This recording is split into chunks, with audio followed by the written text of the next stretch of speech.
ஒன்று தெசலோனிக்கேயர் 4ஆம் அதிகாரம் 13 வரை இவ்வாறாக பவுல் கூறுகிறார். அன்றியும் சகோதரரே, நித்திரை அடைந்தவர்களை நிமித்தம் நீங்கள் நம்பிக்கையற்றவர்களான மற்றவர்களைப் போல துக்கித்து அறிவில்லாதிருக்க எனக்கு மனதில்லை. இயேசுவானவர் மரித்து பின்பு எழுந்திருந்தார் என்று விசுவாசிக்கிறோமே, அப்படியே இயேசுவுக்குள் நித்திரை அடைந்தவர்களையும் தேவன் அவரோடு கூட கொண்டு வருவார்.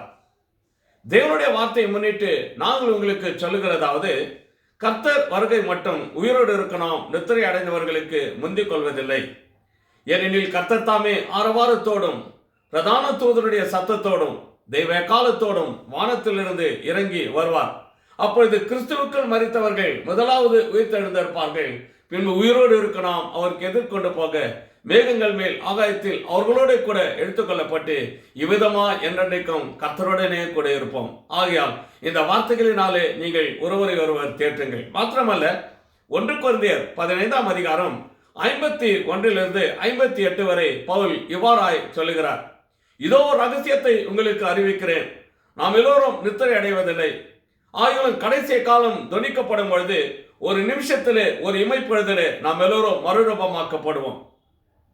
எக்காலம் தொனிக்கப்படும், மரித்தோர் அழிவில்லாதவர்களாய் எழுந்திருப்பார்கள், நாமோ மறுரூபமாக்கப்படுவோம்.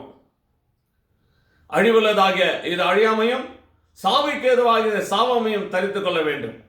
அழிவுள்ளதாகிய இது அழியாமையும் சாவுக்கு ஏதுவாகிய இது சாவாமையும் தரித்துக் கொள்ளப்படும் பொழுது மரணம் ஜெயமாய் விழுங்கப்பட்டது என்று எழுதியிருக்கிற வார்த்தை நிறைவேறும். மரணமே உன் கூர் எங்கே? பாதாளமே உன் ஜெயம் எங்கே?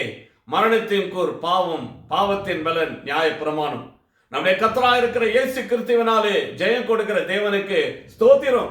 அதனால் எனக்கு பிரியமான சகோதரரே, கர்த்தருக்குள் நீங்கள் படுகிற பிரயாசனம் விருதாவா இராது என்று அறிந்து நீங்கள் உறுதிப்பட்டவர்களாயும் அசையாதவர்களாயும் கர்த்தருடைய கிரியையிலே எப்பொழுதும் பெருகுகிறவர்களாயும் இருப்பீர்களாக.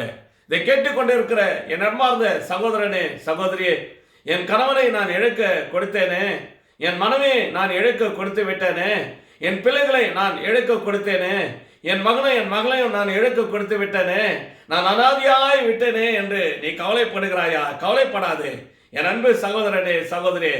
அவர்கள் கிறிஸ்துவிற்குள் வாழ்ந்திருப்பார்களே என்றால் முதலாவது உயிர்த்தெழுந்து அவர்கள் பரலோக ராஜ்யத்திற்கு மறுரூபமாவதை நாம் பார்க்க போகிறோம்.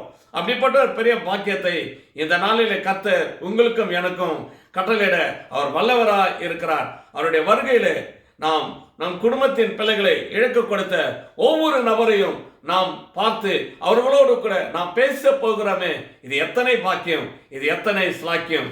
இந்த வேத வசனம் உங்களையும் என்னையும் ஆற்றி தேற்றுகிறது. ஆகவே எதற்கும் கவலைப்படாமல் சந்தோஷமாய் தைரியமாய் இருங்கள். இன்றைக்கு அவர்கள் சென்றார்கள், நாளைக்கு நாம் அவர்களுக்கு பின்பாக செல்ல இருக்கிறோம். ஆனால் கிறிஸ்துவுக்குள் வாழ வேண்டும் என்பது நமக்கு ஒரு நிச்சயமாய் இருக்கட்டும். கர்த்தர் தாமே நம் ஒவ்வொருவரையும் அளவில்லாமல் ஆசீர்வதிப்பாராக. ஆமேன், ஆமேன், ஆமேன்.